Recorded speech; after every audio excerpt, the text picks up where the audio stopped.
And over in this part of what we like to call the barn, we have a 2006 or 7, should have paid closer attention to that note, Yamaha V-Star 1100.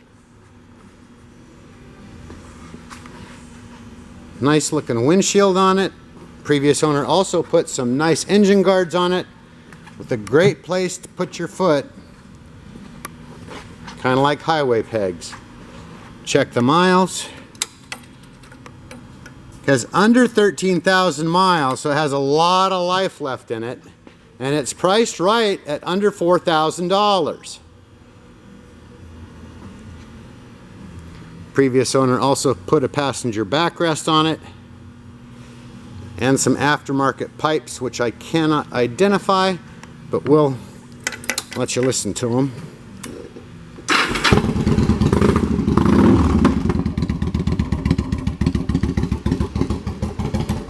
A little louder than the factory guys, and we all know what advantages are there.